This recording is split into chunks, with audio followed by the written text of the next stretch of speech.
You're sensing the earth, and he's starting to come down a 45-degree angle, and then he'll come down to where he's brushing the grass. Good. You do 10 of those at each angle, baseball, 45, brushing the grass, and you'll start to call up blood flow out there. All right. Jason's going to walk us through, or I'll walk through this. He's going to show these. These are really basic. We gave you these. You can try them. So I could do a shoulder stretch just like this. You know, it's like old baseball. Before baseball, we did this and we did that, right? Let's do it in a golf-specific position. Let's get him in a good athletic posture. He looks good. His spine angle looks really good. Okay, he's going to reach up. He's going to go there, and now he's going to add rotation. He's going to turn his sternum away. So there's if he's a left-handed golfer. Now he's getting a stretch here. I want him to feel his left hip, bounce on that left foot a little bit. There he's activating some of those stabilizing muscles in his hip. Let's go the other way. Okay, he's here. With that arm straight, guys, that's what we're creating width. So many of us start to break that down because we don't have this flexibility. So right there, we're doing one. Grab the stick, we'll do the side bend stretch. Really basic. Don't get a crazy burn. Subtle, light, comfortable. If you try to pull your arm out of socket, you're going to turn things off and hurt yourself down the road. Okay, so we've just been at the desk. Show me your best desk posture. Where do we all go? Right here, right? So he's going to take that club and he's going to go all the way to the sky. I want him as tall as he can get. I want that sternum up. And then he's just going to do a little side bending to tell his spine that we're going to do some rotational activity. Going to go to one side, the most simple thing in the world. Okay, take a big breath in. Exhale, reach a little further. Good. Okay? Forward bend, the low back stretch. We'll give him a driver here. I like this one. You can get a lot of mileage out of this. Okay, he's going to have a slight bend in his knees. Okay, as he bends forward, do I want to see him round that back? I want to see him maintain that spine angle. So fairly straight. He's now feeling a little bit of the hamstrings. Okay, a little bit of the upper back. I'll tell him and cue him. Sag a little bit here. Good. Sag a little bit more. Good. To add extra stretch, we're going to have him reach the club away and around. And now we're getting into this big muscle called the lat. Should feel good. Good. So let's go back to posture to dress. Club across the chest. Okay. Good spine angle. I've got his palms out and the club all the way up to his sternum. And now he's engaged in his upper back muscles. Those are a lost muscle group because we're so forward all day. He's going to keep his head down on the imaginary ball. He's going to rotate slowly. Look how stable and quiet his lower body looks. Knees are staying apart. Take a big breath in. Exhale. Go a little further. Good. Bounce on that right foot just a little bit. Waking up some key hip stabilizing muscles. Another turn. And if all of us could turn up into this range, that's going to help us. Okay. Injury management. I love this photo. This lady looks really pleased to be on ice. Huh? Look at that look. Sprains, strains, ice. Very simple. Okay, that would be my first line of defense on something that you think that you've overworked. That could be using the pruners in the spring. Same thing. I'd get ice on it. Acute low back pain. I think that's one where you need to get a working diagnosis. You need to see your doctor and kind of say, okay, this rocked my world pretty good. I missed 4 days of work, whatever. You need to find out what's going on there. Because most acute episodes become recurrent. You'll survive one, but the odds it's going to happen again if you don't have a strategy are pretty high, and they typically get worse. The guy will say, last year my back went out on me, back spasms, here's some simple advice, head off, we'll email you in a couple weeks, or no, we need to get you to your physician. This needs to get checked because you got something more serious going on. And of course the third example is maybe just a little bit of therapy to teach you would be appropriate. If you need a specialist, you want to be at the right one, and we help with that. All right, this was Jason before we got him on a little program, a little bit more golf specific. Really 3 different things that I think about from doing golf-specific fitness. The first is just a general performance benefit. Do you think you maybe be able to hit a few more balls or to do what your teaching pro is trying to get you to do if the overall condition was just a little bit better? No question. No question at all. Another one might be is that by looking at the body, you might detect and fix a swing flaw that actually had a physical origin. One of the CSU guys that came 3 years ago, I always have on their intake form, we say, what have you been working on? What are you working on with your swing? And then, of course, I ask him how long you've been working on it. Well, this particular young man, very fit, had been working on not sliding through the impact zone. Show a slide over there and I'll show it over here. This is a slide. I rotate and I come through, and when I should be posting up this left side and turning energy in this direction into rotation, I slide through the impact zone. You guys know this one? Yeah. Yeah, they laughed and they're like, oh, that's a slide. And I said, well, how long have you known this and how long have you been working on it? About 2.5 years. Now, this is a Division I level golfer that's knowing that he's sliding for 2.5 years. He sees it on the video. His pro says that was a bad one, that was a good one. We went and looked at his hip range of motion. On his right hip, he had about 35 degrees of inward rotation. On his left hip, which should do this, he had about 18 degrees of rotation. That's a physical origin. They can work on that till the cows come home. They're not going to fix it. Because under pressure, or when you get fatigued, your body is going to seek the path of least resistance. And that's what's going to happen. And then the third thing. What were you able to do for him? We corrected out his pelvis, and we restored the inward rotation of this hip. So when the foot's down, and I rotate my belt buckle toward the target, that is actual inward rotation of my left thigh bone. And we saw that on the example with Tiger Woods last time, of how if he was lacking some rotation here, it's got to go somewhere. My sister-in-law, it went to her knee. I would be one that went to Tiger's knee as well. Here are a couple generalizations for you. The younger players, the guys and gals, junior high, high school, do they really have problems with flexibility at that age? Not usually. Maybe occasionally here and there. But what we really want to work on with them is more stability to make that swing repeatable. They can do a good swing, but it isn't repeatable. They're excessive movements. The older, we tend to go a little bit more towards mobility or flexibility because of our lifestyles and our jobs. So we tend to go a little bit more there than with strength, although there's still huge benefits with the strength.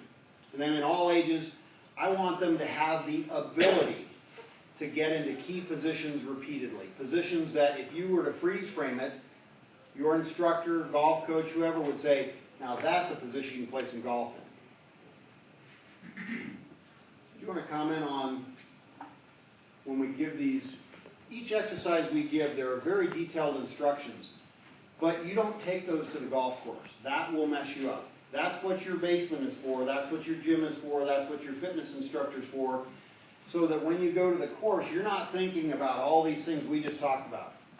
Then it becomes a whole mental, it's terrible.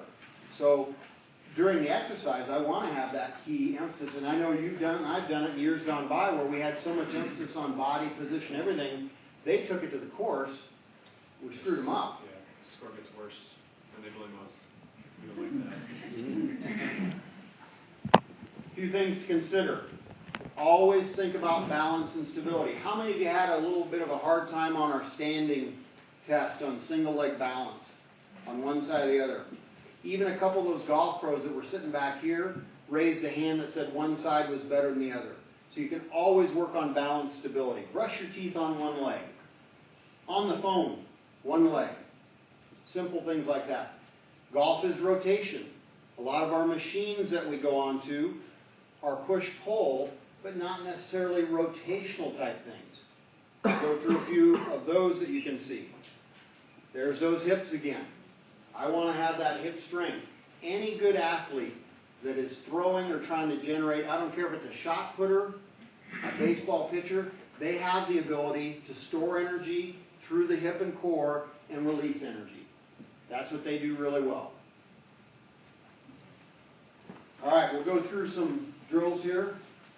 Why don't you go to single leg stance on the right with the club across the chest. I showed you this one last time. Here's a single leg drill. He's been working now a while on single leg balance, brushing his teeth. He's now got that. I want to create a more unstable environment. So I put the club up against his chest, and he's going to slowly rotate and turn. RC, his knee should be pointing right at you, right? He didn't straighten his knee. He didn't sway. If he swayed to his right, he's going to fall over. If he reverse pivots with his spine angle and comes out of that secondary spine angle, go ahead and do that. Come out of your secondary spine angle. He's got to go left. Go ahead and do your backswing and lose your spine angle as you go. As he goes there, he's going to have a hard time staying stable. Great little drill. If we took, face this way for me, grab the far left end of this. I want the shaft to come grab way inside here. Yeah. Okay? All right, single leg balance on the right. As he rotates, if he makes a good shoulder turn, okay, look at this plane. Could you imagine his arms out and the golf club on a plane? If he rotated flat, that's a flat, that's not golf swing. He's got to turn that left shoulder under, and now he's rehearsing the main frame getting in the right position over and over. And I like to do both sides on that, but obviously for a right-handed golfer, that would be one way to go. We could challenge him a little more. Cheap little balance disc here. Okay, hop up there. You want a helmet? Okay, so now we can go through the same drill on both feet. Guys at home, you know what this is? That's a throw pillow right there. Make sure you get the old one though. Don't grab Mama's new throw pillow. Okay? You can do that or a folded pillow. Now we can do that same drill in an unstable environment. Alright? Looks pretty good with that. How about I make him close his eyes? If he did 10 or 15 of these, on these discs, eyes closed, the earth feels like rock solid when you get off of this. You feel so stable. Obviously, there are progressions that we don't go to with certain people, but a few ideas. Okay? There's some balance ideas. Let's get you two guys. Come on over here. I want you to do a shoulder turn test. See what they got. Scott, have a seat on the end of the table facing out the crowd. He's going to put a golf club across your chest. Have a seat. Okay, fold the arms. Okay, right there. Okay, good. So go ahead and turn to your right. Okay, about right there. Now, Jason, back up so these guys can mark that club on the wall of the door. You guys got a good view? Where's he at? In the center of the door? Or? Got it? I've got him right on the... Okay, good. Try the other side. Okay? Good. Okay, so take him on the ball. I'll take Andrew. Andrew, come on over here. Have a seat. We'll do a shoulder turn test. Let's go right over here, Jason. Okay, so folded arms across. Good. Go ahead and rotate to the side. And a little further on him. Fair enough? Okay, the other way. Good. Now he's got some pretty good mobility there. That's not all of us are going to have that. Okay? So give him a towel behind his neck. All right. So what we're going to do with Andrew is different. These are just a couple examples. All right, hop up on here, Andrew. Tailbone up on there. Line your back. Okay, a little bit. Perfect. Okay, so he's on a foam roller. I want you to focus on nice inhale breath through the nose. Exhale, get your ribs down. These guys are using a pit ball to stretch Scott into what? Into extension. So he's just laying on his back over the ball. Okay, got a towel roll behind his neck. So his neck's not kicked back. He's just breathing. He's in the opposite position of what we're in so often during the day, whether it's a high school kid studying, playing video games, you know, having young kids, everything is all right in here. Andrew is on what in the beginning is going to feel like a bed of nails, that foam roller. And I'm using his body weight, not my hands. I could do it manually, but I want to give him something that he can do for a lifetime. Okay? Should start to soften up. It shouldn't feel quite so restricted, quite so tense.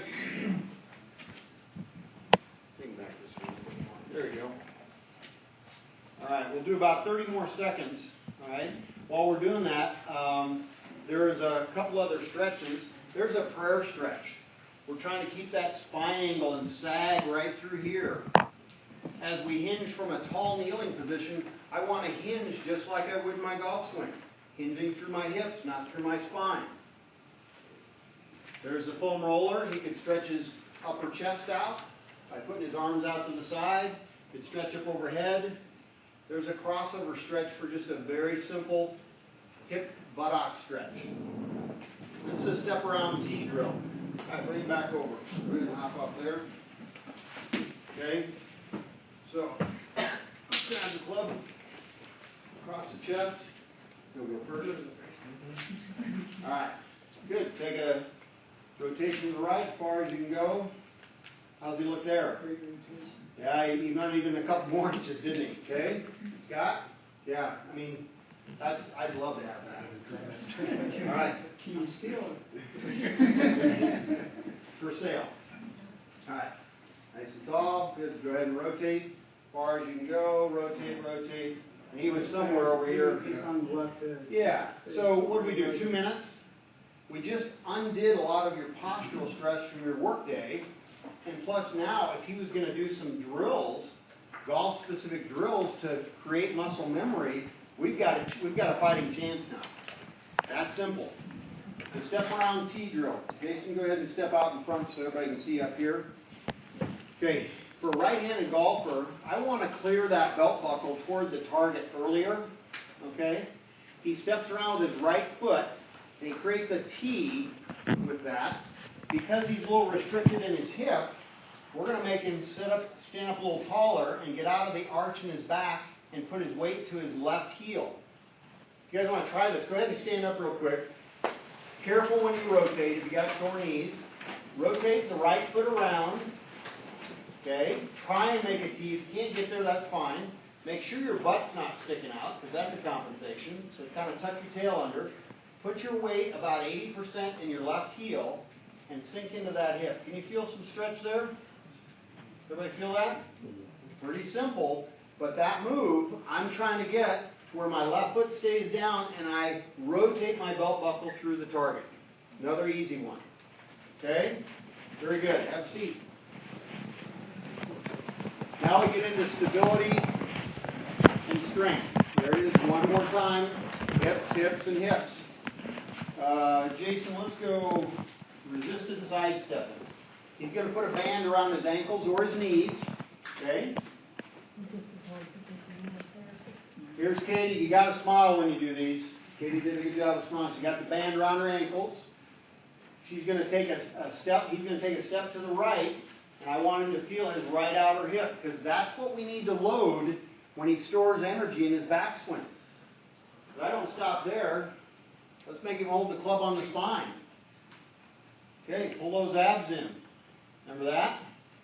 Okay, he's got his abs in. Take a step to the right. Good. Bring that left foot over slowly. Pick it up out of the bucket. Now he's got a balance. Step to the right. Good. Step out of the bucket. Slow. Creating more stability. Good. Go back the other way for me.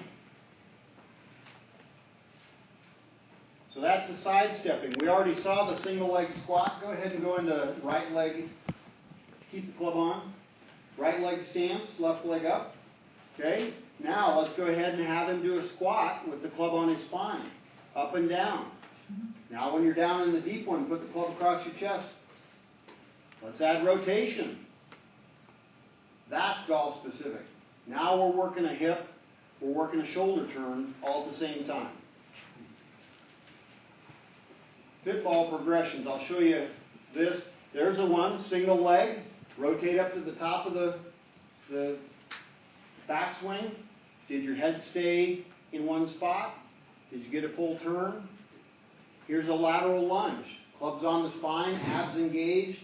Step to the side, sit in. Everybody's familiar with lunges, right? Don't necessarily need a machine for that. If you want to progress a little further, go up and kneel on the fitball. No, I'm good. Okay, when you can do this, and your abs are engaged, and you're in tall posture, and you maximize that rotation, there's some serious stability work going on there. Wear a helmet the first time. All right, so questions about any of those specific exercises? We could go for 3 straight days on little exercises, but I want to give you something for the upper body. Question? Last time you said that you would tell us about the machine where you put the legs in and out. The abductor and adductor machine. Mm-hmm. The reason they make it, and I may be wrong, you can comment on this, machines have to be convenient to get on and off of for people to use them and do it in a circuit. And it's much easier to hop on that when you're sitting. But some of the research articles that they test, and they test what muscles you're using, we find that they're not actually using their abductor muscles. They're using compensatory muscles. If you use that machine, you should definitely feel right in the hip pockets. If you're not feeling it, then you're just building in another compensation. It's like going to the driving range and practicing a bad golf swing. You're creating muscle memory in a bad way. So these good fitness people will ask you, what do you feel? Do you feel that in the right spot? And most of the machines have the pictures on it, what you're supposed to feel, and if you don't, you're, in our world, probably mechanically cheating somehow. And so we try to figure out where that's coming from. Is it just I need a different technique or a different cue? Harder to feel it like Jason did with the band around his ankles, but see, that's the same motion when he reaches out as sitting in the machine and pushing out or in. But we incorporated the golf posture, we incorporated his abs, we incorporated when he stepped over, he picked this leg up real slowly, so he's working on balance. But those are progressions. So if I hadn't done any hip work, I might start on a machine. But I'm going to get away from the machine into something more dynamic, something more challenging as time goes on. That's a great question. Yeah, Dan? Is there any advantage of the full cylinder foam versus the half? I would say the advantage is that if you want to roll up and down your spine, you want to show that one? You guys see that one a fair amount? Will you Yeah. repeat the question, Brad? Yeah, the question was, is there an advantage of using the full round foam roller versus the half round? Okay? So, Andrew's just rolling out his upper back. This is like the money ticket at the end of the day. Just, you know, if you come to my house, that foam roller sits right by the fireplace. Somebody's on it every night. So he's just rolling out, doing some self-massage. However, I could put Jason up here. Go in tandem stance, Jason. If you can. Dark, hard to see. Okay, now he's balancing on that half foam. Can he get to a posture to dress? So go ahead and do primary spine angle, or he can do his rotation. Good. Can he keep that thing quiet without falling off? That would be a progression. Some of you need to start with just one foot in front of the other and try that. Solid ground. Yeah. Or this. Good question. So there's uses of both. Well, that's my follow-up question. On the round one, Mm-hmm. I see a lot of people with the clubs using it to roll out their tibio band. Those runners, cyclists, triathletes. What are they really doing? Just loosening stuff up?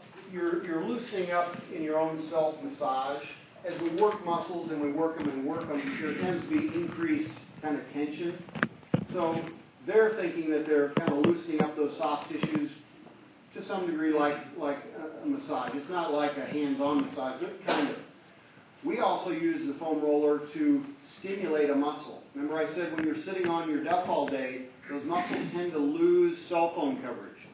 They go from having 4 bars of cell phone coverage to down to 1 or 2 bars. And I go to the course, those muscles aren't activating quickly. And that's a problem. So we know that we can stimulate and improve a muscle's activation, its reaction time to the nervous system, by stimulating it manually or with a foam roll. Some of them may know that. If they work with one of our staff, then they may be doing it for that reason too.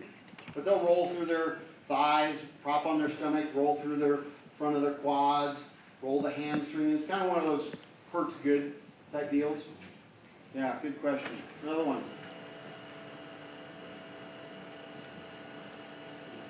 So, yeah. How do you monitor yourself as far as that sway motion, so instead of doing the swing properly, you're what do you call it, swayed, swaying into it? Great question. Okay, sliding Jason into right it. here. Okay, stand. All right, Parks, you're going to be the mirror, so face toward Parks. Okay, right there. Okay. Good. Okay, can you see that foam roll? Okay, he's looking at a mirror in his basement. He's got the club across the chest, or he may be doing a golf swing. If he rotates, and he rotates properly, he's not going to cover that. There's his visual cue. Now go ahead and give me a little sway. That's something I work on away from the course.